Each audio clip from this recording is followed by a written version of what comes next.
You are an honest group. However, that is our desire for you. It is our desire that you conclude and agree and adore your unfulfilled self. It is our desire that you finally acknowledge that we are all eternally incomplete.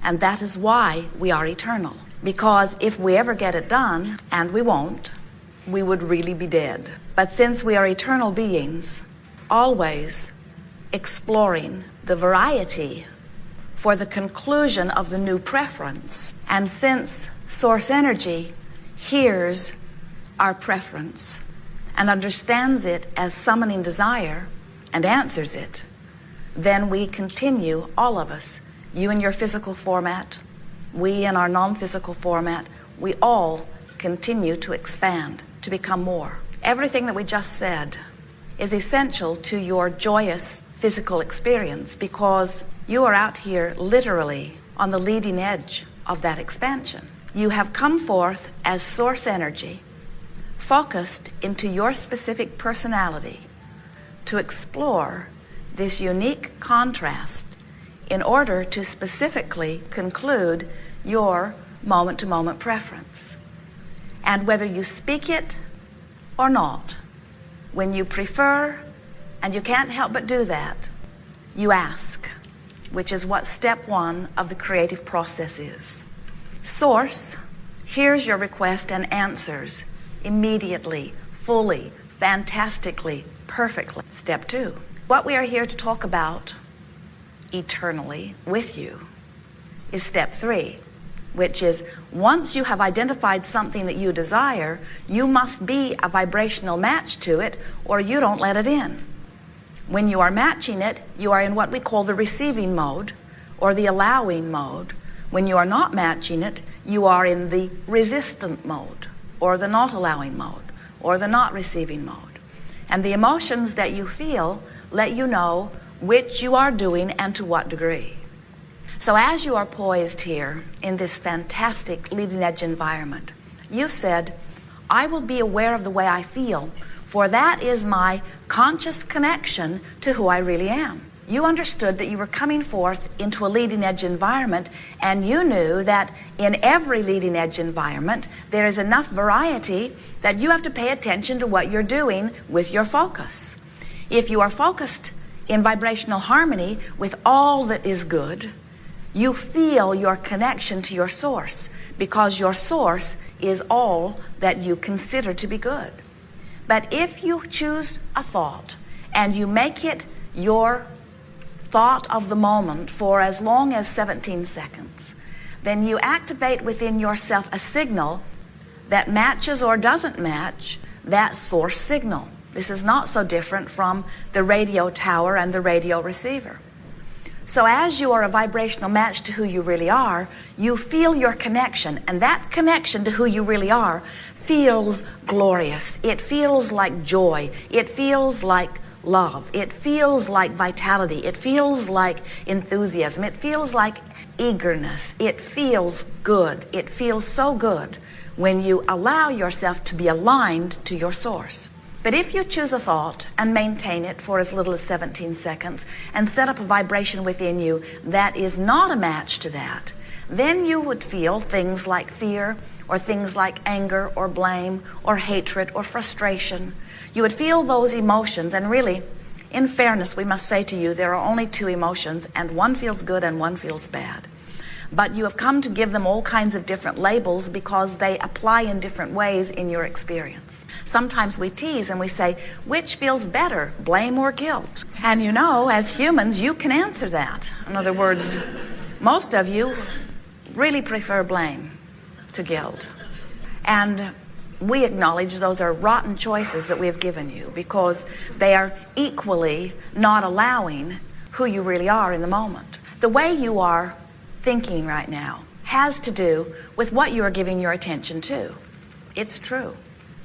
But what you are giving your attention to has a lot to do with what you have been giving your attention to. In other words, we would not ask any of you who have been living in some crises long enough that it really has your attention to all of a sudden give your undivided attention to something else, because law of attraction would say that is not a very likely thing. Law of attraction, which is the managing law of all that is, of this universe in which you and we are focused, says that whatever vibration you are currently holding is your point of attraction.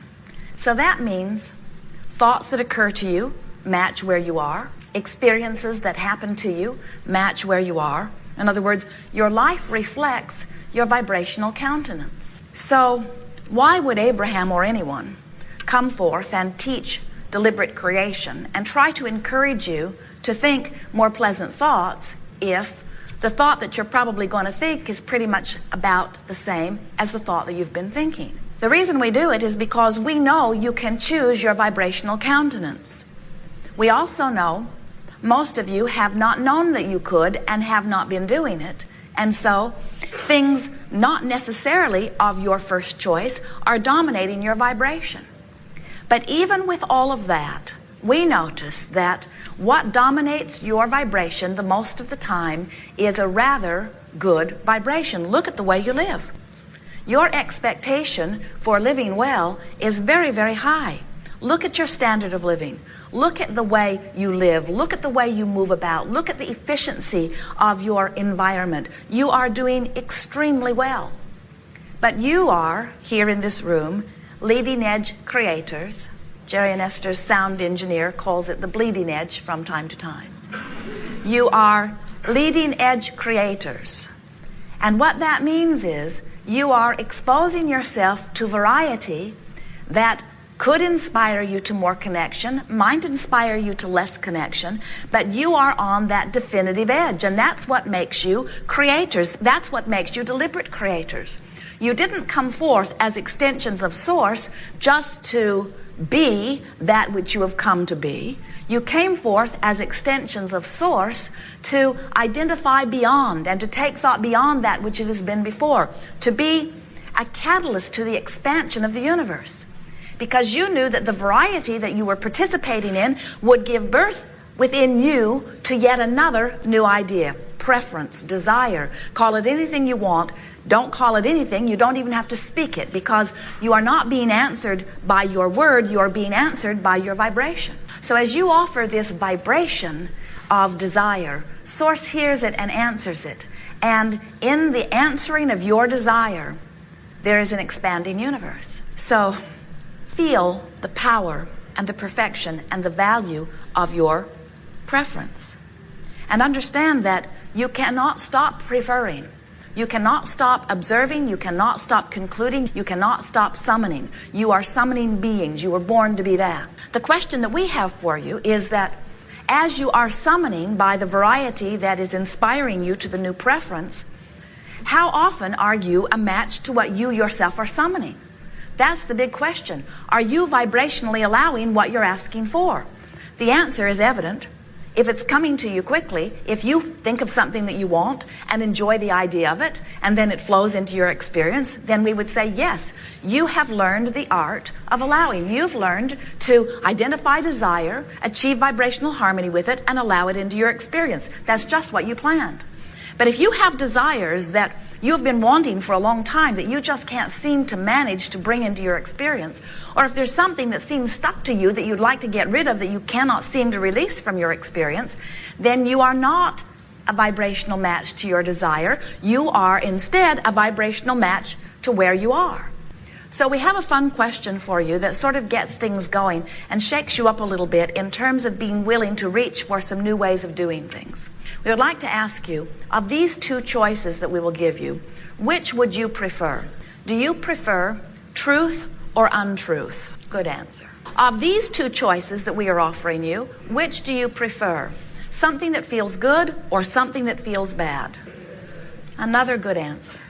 Of these two choices, which do you prefer? Something that feels good or something that is true? It's a little bit of a mind twister, because this is a perfect example of you coming face to face in this moment with a decision of whether to connect with Source or not, and feeling contradicted about which is the right way to go because you've been trained to believe one thing while your guidance system is giving you another. In other words, you've been trained that at all costs you should tell the truth. And what we are wanting you to understand is that there is plenty of truth that you can tell that does feel good. In other words, you don't have to get into this place where you are compromising past beliefs or jeopardizing your status with your mother or with your church. Well, maybe. But we want you to begin to use your own guidance system, because when you use some standard that is outside of you, then you lose your way, because the standards outside of you are moving all around to serve some other end, and you are wanting to make your choices based upon what is coming forth from the guidance which is within you. When you have a desire and your habit of thought, which is all a belief is, doesn't match it, then you're not in the receiving mode. And our friends who are physical will often say, well, how can I change a belief? And we say, you don't have to change a belief. You just have to activate one that matches. Every thought that has ever been thought, you still have vibrational access to. You just have to get somewhere in the vibrational vicinity of it. There are some of those vibrations that you really want to hook up with, and there are some that you wouldn't touch with a 10-foot pole. In other words, there are some you do not want to be part of your vibrational makeup. And you are the discerner of which is which. As you move through your experience, sometimes when you are very young, or sometimes it could have happened yesterday, sometimes you are exposed to an experience, and we have to say, law of attraction is part of what causes you to be exposed. You could not be exposed to anything that you were not a vibrational match to. But sometimes you are exposed to something that seems small and insignificant. And as you give it your undivided attention, or even a good dose of attention, and you begin to reverberate within it, then law of attraction brings you more. So what happens is, you notice it, you offer a vibration about it. Law of attraction matches your vibration, so now you notice it more. And as you notice it more, you offer even more vibration about it, and law of attraction brings you even more to match it, and then you offer more vibration. And so what happens is, you attract by virtue of your vibration, not knowing that you are doing it, and then you say, see, that's why I believe this. There is evidence all around me to support it. There is fact, or there is history, or there is my own experience. And we say, that is true. But every bit of that fact or history or your own experience is without exception coming in response to your vibrational offering. So you say, well, Abraham, this doesn't seem right. So I come innocently into this environment, and just because I observe stuff, it gets in my vibration, and then I'm sort of stuck there forevermore. And we say, you're stuck there forevermore if you just observe and offer a vibration, but you are not stuck anywhere if you are being deliberate in your choice of thoughts. And if you care at all how you feel, and are willing to let the only thing that matters be that it feels good while you are giving your attention to it, you can easily guide yourself from any place in a very short period of time just by diligently choosing the thought, that you want to make active in your vibration.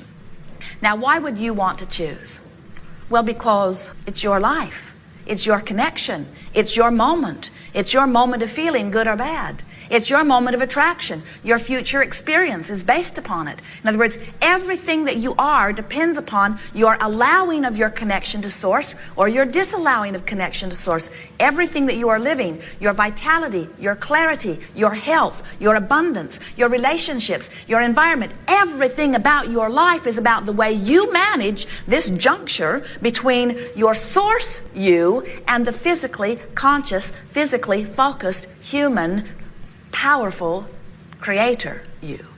And we're wanting you to understand that everybody's doing the best that they know how to do, but this business of activating a vibration is really worth talking about.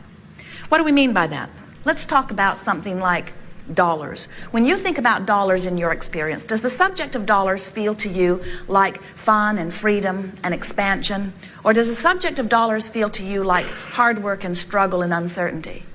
You can tell where it is. Sometimes people say, well, it's some of all of that. And we say, well, if it's some of all of it, that's good, because that means you do have the ability to choose. But you can tell where your tendency is. You can tell which way you lean, what's more dominant. When you think about your dominant relationship, does it feel like fun and freedom and adventure, or does it feel like bondage and hard work and struggle?